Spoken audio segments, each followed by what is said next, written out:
She tried to betray the whole group, tried to betray Makoto's trust, even tried to get him killed. Yeah, sorry, Sayaka, you're off the list, and oh, hello neighbors, Akibataku here. Now if you excuse me and these fellow redditors here are trying to figure out who is the most underrated character in all of Danganronpa. Now I don't know about you, but I personally propose Mukuro Ikusaba. She is very underrated, she has so much potential, and overall I think she needs more attraction. But obviously, even though I wrote a whole damn script for her, I need to give everyone a fair chance. So let's see what the redditors think. Who is the most underrated character of all of Danganronpa?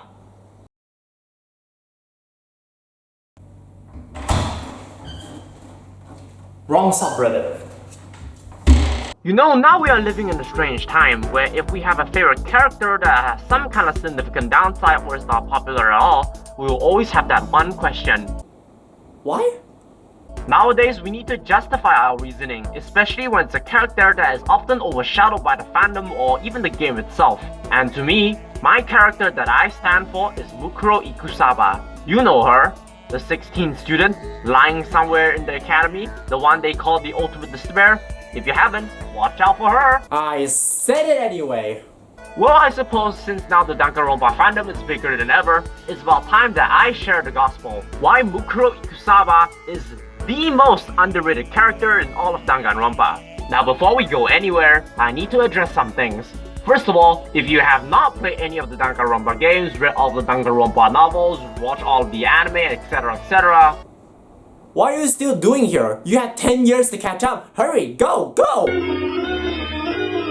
Second of all, with an outrageous title like that, some of you may be saying, "Oh Akiba, how can you make that kind of assumption? You haven't even played all of the games, have you? There's so many other characters within the Danganronpa franchise. How can you have validation to your claim if you haven't even read Ultra Despair, Hagakure, Makoto's Secret Files, the Hit List, and every other obscure things?" And to that I say, but it doesn't matter. I don't really need to play all of the games to earn myself some kind of validation. I don't really need to read all of the obscure novels out there. I have all the validation I need right here. And the last thing I want to say is that yes, at the end of the day, this is still an opinion. We can all say who is the most underrated character. Hell, I can even say that Celestia's cat is the most underrated character. It's a fucking cat. It doesn't even have an owner to go back to. Now with that out of the way, let's fucking go.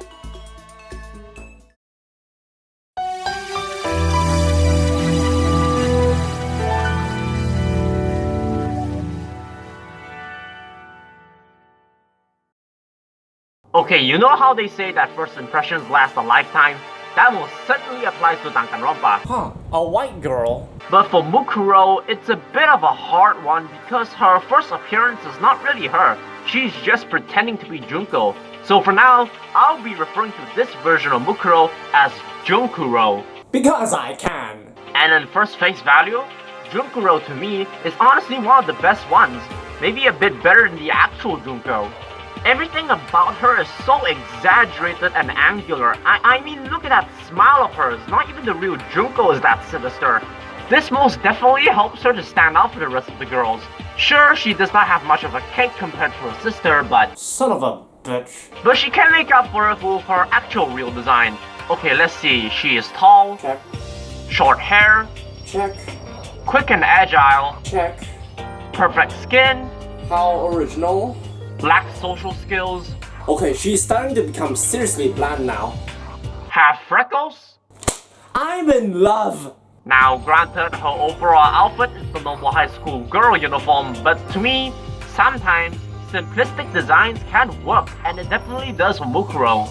Putting aside the fact that she is a soldier, if she can win the hearts of the very few people who loves her, and trust me, they exist, you're looking at them right now. Proves to me at least that you don't really need exaggerated designs to stand out. It can help, no doubt, but for this case it doesn't really matter, especially within the Danganronpa universe. Let's not forget to mention that Japan do love them schoolgirls with guns, so I guess I'm more than okay with this. Also, her panties are bulletproof. What about her bra?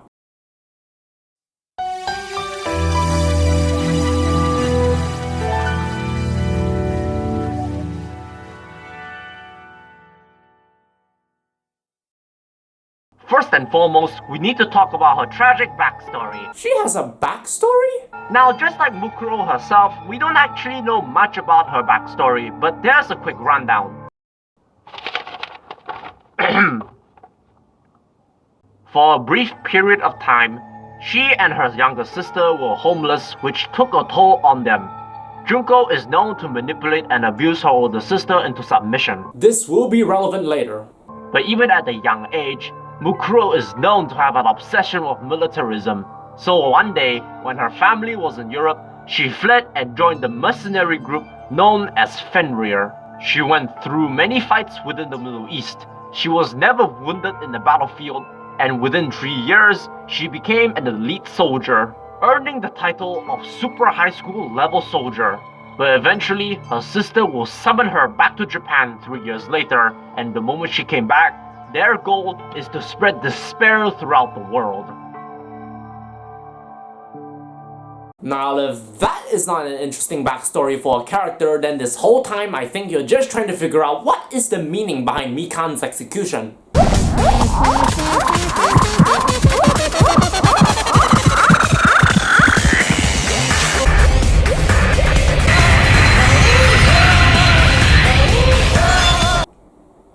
No, seriously, what was that?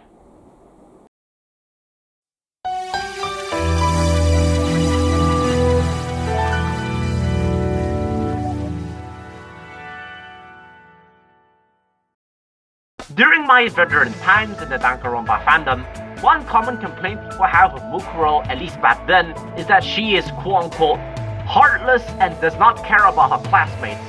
At first, this does seem somewhat legitimate, but if you play through the story slowly, you would find the shattered fragments of humanity within her. While yes, we don't actually see how Class 78 was like for the 2 years they were together, the small hints are still there in Danganronpa 1. Oh, and by the way, at this point, Jazzy Guns, I hope you do not mind me using some of your footage. This scene, for example, instead of giving the students some false hope in thinking they could contact the outside world, Junko immediately tells them that her cell phone is missing, so they will not waste time to look for their cell phone. I need to see outside. Plus all my stuff is missing, even my cell phone. Okay, if that's not a good example, here's another one. In this scene, some characters are a bit uncooperative or downright useless. She's the one who gets them back on track. Well, anyway, did anyone happen to come up with any clues? Silence echoes. Nobody got anything. Anything. It could be about how to get out or who's doing this. Nobody has any. Hell, she is somewhat even annoyed that they did not find anything at all. Could this be an act? Yeah, maybe, but still, look at this part. Anything? You are going to die. And while Celestia is spreading all of her depression all over everybody, Junkuro here is the one that tells them all to get over it and they will survive together. What the hell? Don't freaking joke about that. I'm not joking. Adaptability is survivability. Did I not say so? So you better hurry up and adapt to your new life here. Have you gone completely insane? Adapt to my new life here? Do you have any idea what you're saying? Yeah, sounds like the girl wants to live here. She's almost like a leader at some point. Or you could say, an alpha? You get it? Get it? Like a wolf alpha? It was worth it! But here's another example. In this scene, everyone watches their DVD and they are horrified of what they just witnessed. They are all literally breaking down. Some of them could be plotting their next kill right here, right now. But what does Junkuro say? Calm down. Okay then, maybe we should all start by just talking. Maybe if y'all just talk about what we saw, that'll get everything out of our system. Besides, I think we're all super curious, right? Even if she's acting right here, right now, she is walking a very fine line. I don't really think that the real Junko would want them to share their videos and calm each other down. She would rather them to have it, keep it secretly, and let them explode with fear, just like Sayaka here. Hey Sayaka, what was in your video? What's wrong? Just hurry up and tell us. Sayaka? I gently placed my hand on her shoulder. Oh! But no, Junkuro here tries to unite everybody.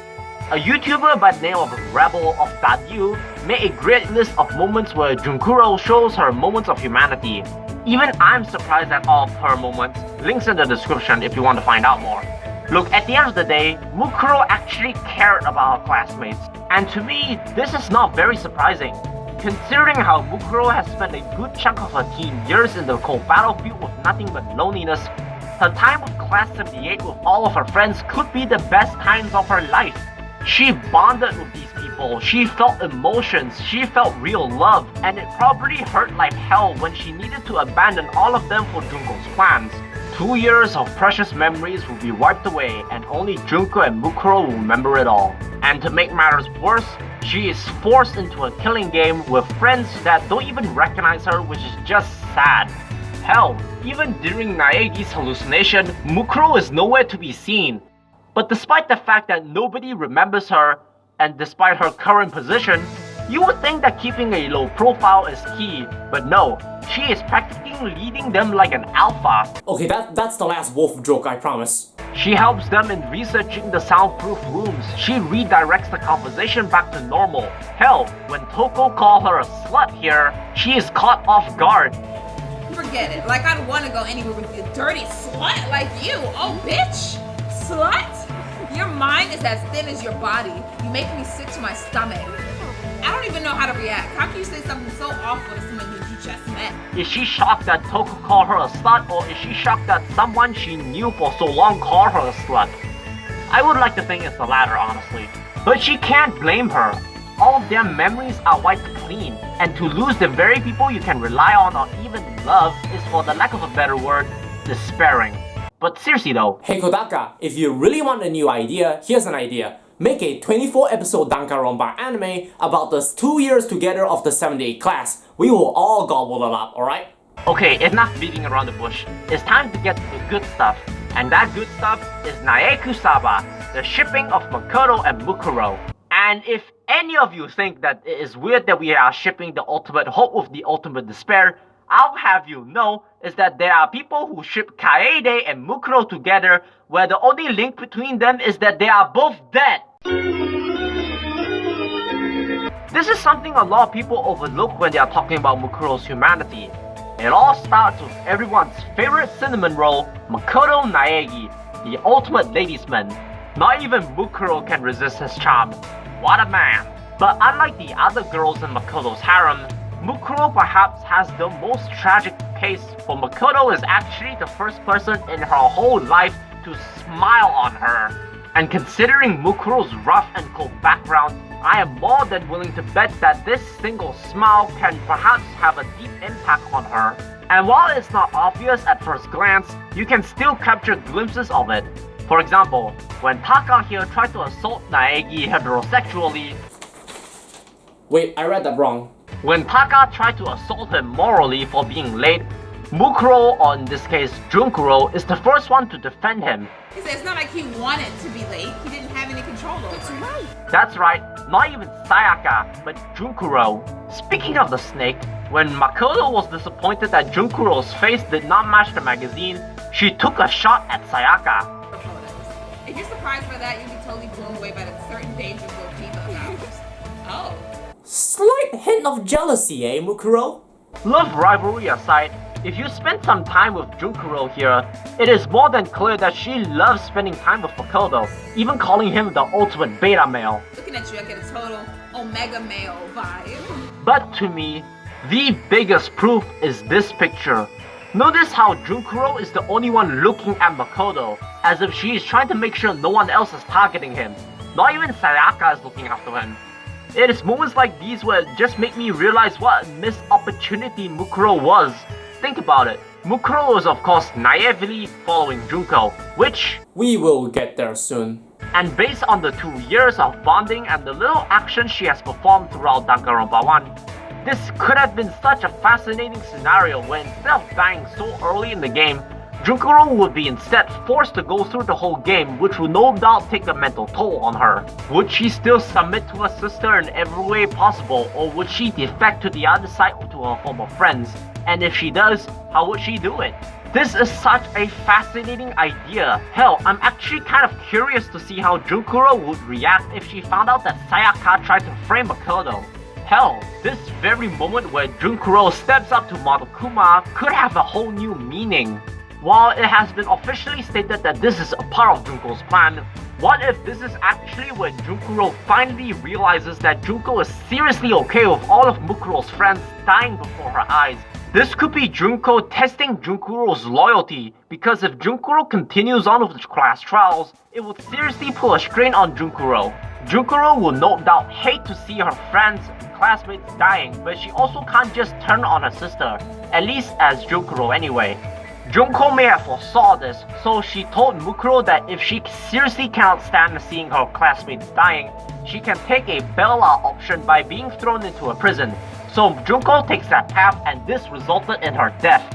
If this moment where Junkuro questions Monokuma was not scripted and it was Junkuro questioning her sister about her plans, it would have made her so much more interesting. It would have gave Mukuro more depth.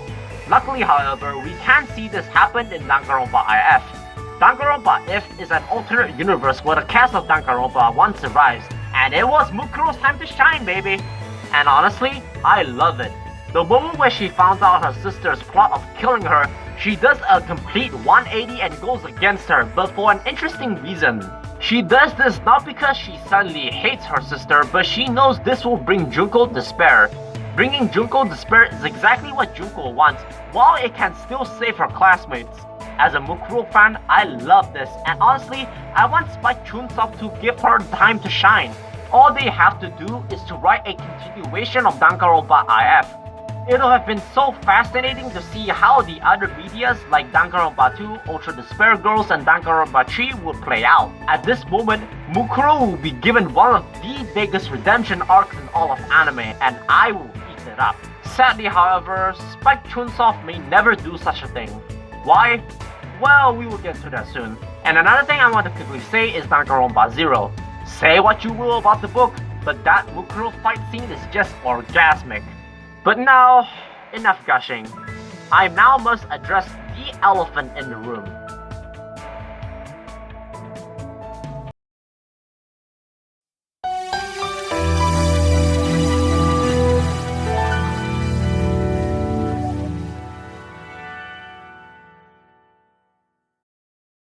Danganronpa 3, the black sheep within the family. Everybody hates this show.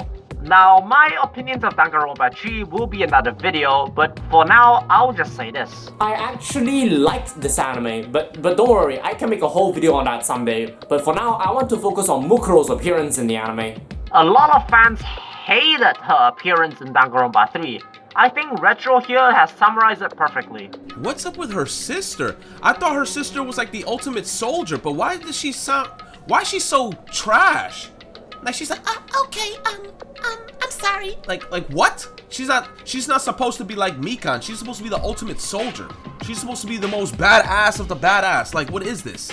Even though I don't really mind topics like incest within the anime, hell, I even somewhat like it to the extent, even I, at first, find the side of Mukuro out of character, and a lot of Mukuro fans were not happy. However, upon closer inspection, I realized that this side of Mukuro is 100% consistent to her character. Now, this section of the video has a lot of psychological analysis, so shout out to these redditors u/OblivionKnight92 and u/IsTheWiz for your analysis. As stated before, Junko has always abused Mukuro, and this plays out a critical role in her development. Because Junko has been abusing Mukuro for her whole life, Mukuro has taken all of the abuse to heart. She not only believes everything Junko says is right, but also she's the only one who can understand Junko. Which is why Mukuro decides that her duty is to do whatever it takes to make Junko happy. And what does Junko like? Despair. But at this point, Mukuro is yet to develop incessive feelings for Junko. Because I don't think Junko actually started to abuse Mukuro because Junko at this point would be busy with Yasuke in their early childhood. But I could be wrong on that. This could easily explain how Mukuro find it easy to flee her family at the age of 12 to Fenrir. While Mukuro may not be scarred physically, she may very well be scarred mentally. I mean, this is a girl who fought in the Middle East at the age of 12. And I don't think a freaking war is helping much. This is a symptom of PTSD. I am more than willing to believe that she is very much alone during these times and has a very unstable mental health. But she does not find help because this is war. All she has to do is to survive and obey. And yes, you heard that right, obey. Soon after that, Mukuro returns to Japan for her sister. And while we aren't given an exact reason as to why she did so, instead of staying into the Middle East and fight the war, I believe it's because Junko at this point is the closest thing to her family for her, and because of that, she runs back to her. Think about it. At this point, Mukuro is very alone and has a broken mental health. All she wants is just love, and the closest thing to family for her is Junko. So in an attempt to get love again, she would no doubt run back to the only thing that is family to her. Hell, I will not even be surprised if her sister guilt-tripped her to come back. While we don't exactly know if Junko started to abuse her in her childhood, she most definitely started to abuse her when she came back. Whenever Junko started to abuse her, she took all of that abuse with sexual pleasure to heart because Mukuro believes that this is what makes Junko happy. うっさい黙ってろバカデブスバカデブブス全部入ってる She did this because Junko is the very last person she does not want to lose, so she took all of that abuse as a sign of Junko's sick version of love. It also doesn't help that being this obedient sexual slut to a borderline masochist can bring despair to her sister when in fact it never did. 不穏な空気楽しい空気って言うじゃん Of course, Junko is not an idiot. Well, okay. She is an idiot for ending the whole world out of boredom, but hear me out. What I mean is that Junko does not insult and abuse Mukuro for the fucks of it, but more so as a form of control. She knows Mukuro is nothing without her and she took that to heart. Junko took control of Mukuro's life by reducing the ultimate soldier into a masochist. Because of that, this is a strong symptom of Stockholm Syndrome. And for those of you who don't know, Stockholm Syndrome is a psychological response when an abuse victim has some kind of romantic bond with their captors in order to keep themselves safe.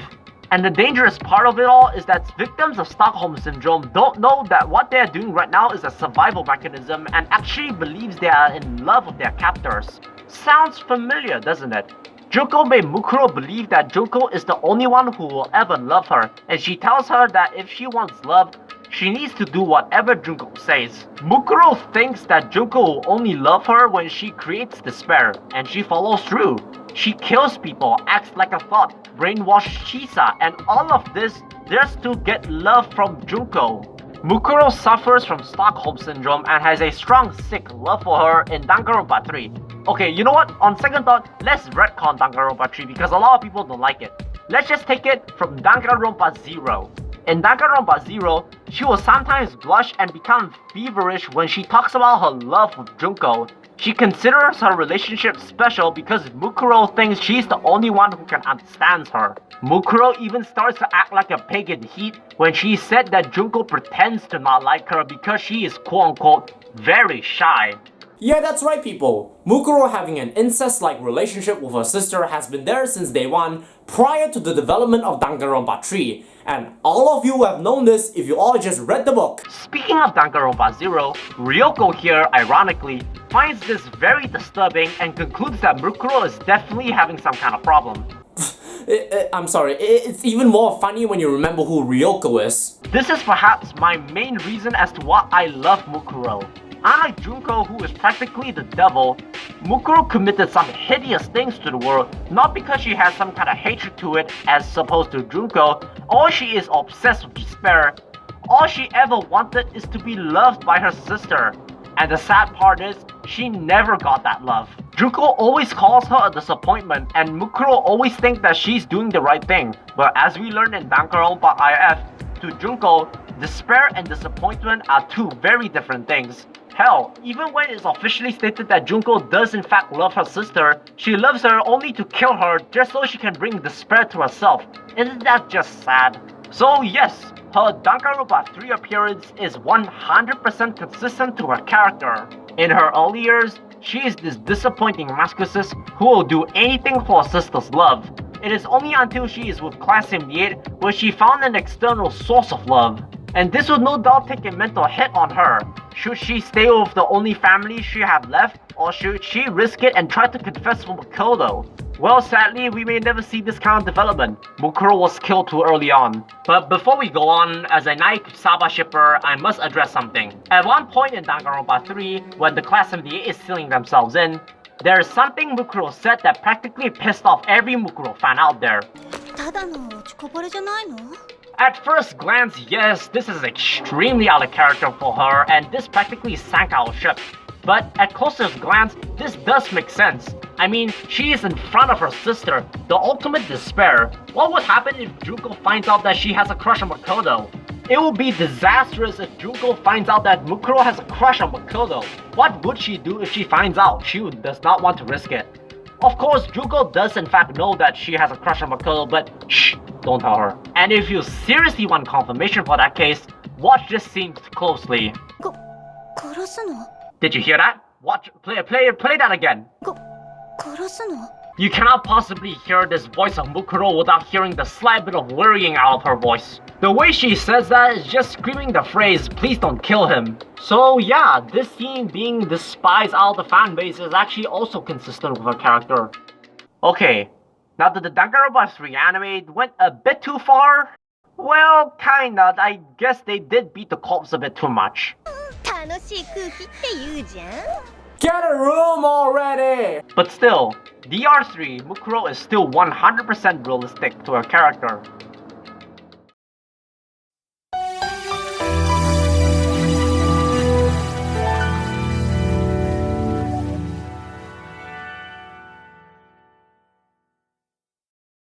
Okay, so you heard me rambling about why this girl is best girl and even hear me justify the most hated thing in the Danganronpa community ever since V3's ending. But that too is very good.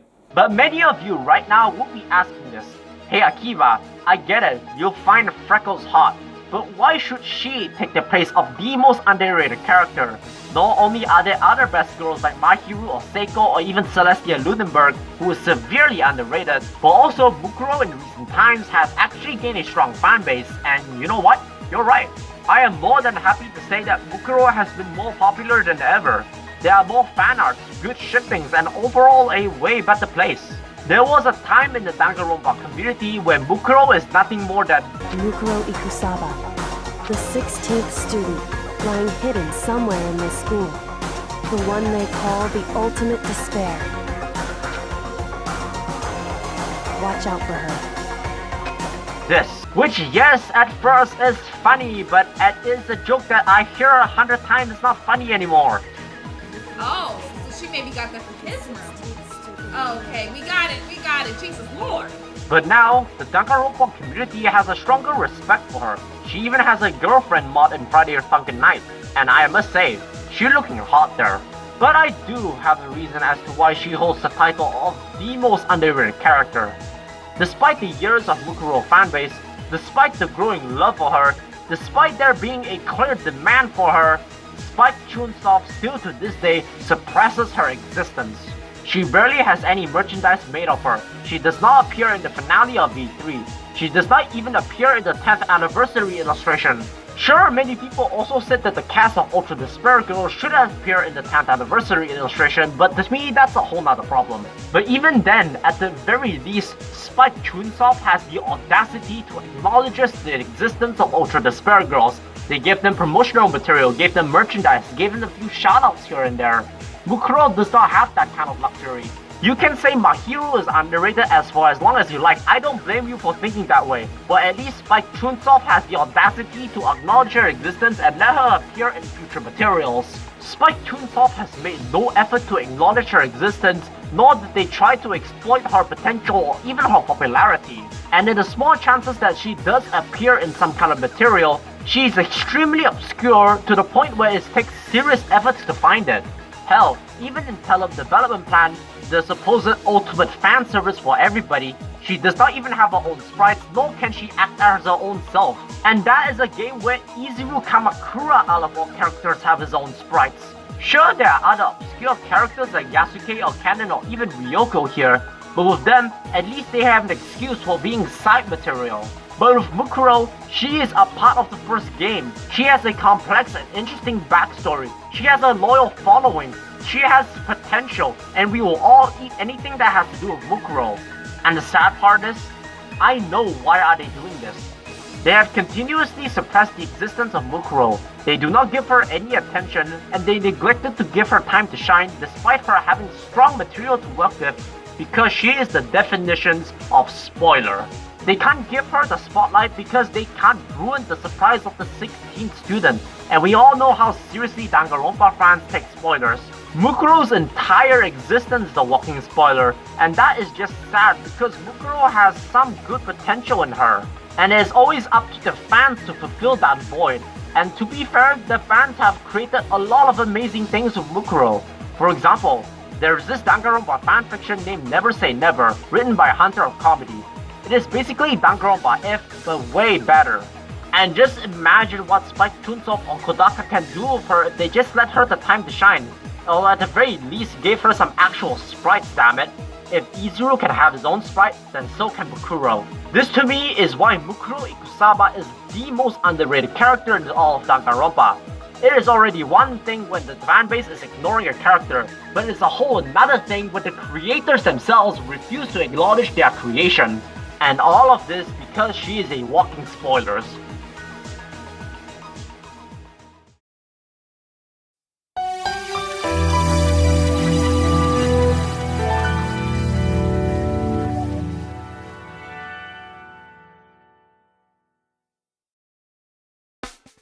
Of course, I don't expect you to agree with me. I mean, at the end of the day, this is still an opinion of mine.